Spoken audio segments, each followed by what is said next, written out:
नमस्कार, मैं साधना पांडे अपने यूट्यूब चैनल पर हार्दिक स्वागत करती हूँ। पचरा गीत लेकर आई हूँ, आप लोगों को बहुत पसंद आएगा। पसंद आए तो मेरे चैनल को लाइक, सब्सक्राइब, कमेंट ज़रूर करना। राधे राधे।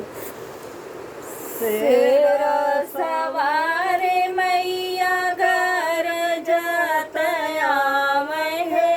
गवारे लोग मैना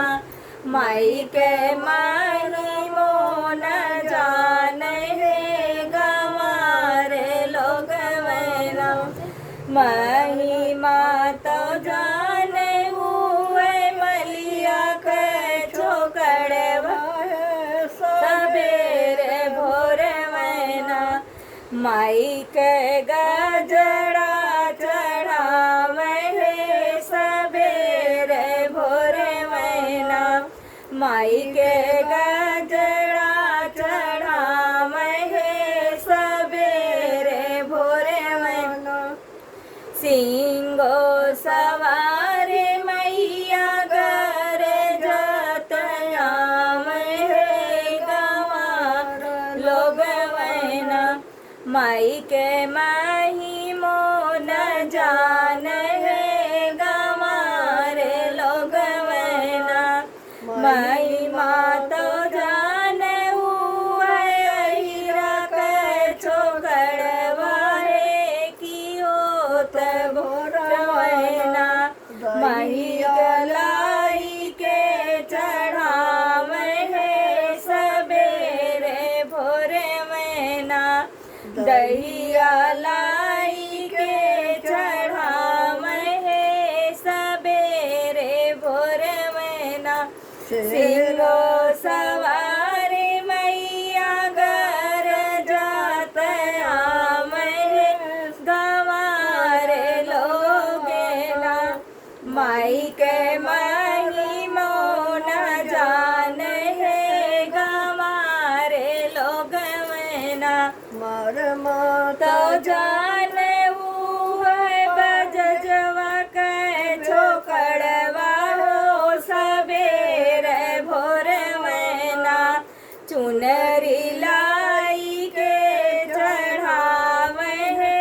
सबेरे भोर मैना चुनरी लाई के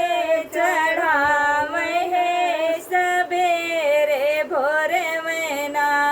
सिंगो सवारी मैया घर जतया महे गवार लोगेना माई के माही मोन जान है गवारे लोग मैना महिमा तो जाने मृत के छोकड़ हे सबेरे भोर मैना पोथिया बाची के सुनावे है सबेरे भोर मैना पोथिया बाची के सुनावे है सबेरे भोर मैना सिंगो सवारी मैया घर जतया महे गवारे लोग मैना माई के माही मोन जान है गवारे लोग ना महिमा तो जान उरिया के छोकड़वा है सबेरे भोरे ना भेड़वा लाई के चढ़ावे है सबेरे भोर मैना भेड़वा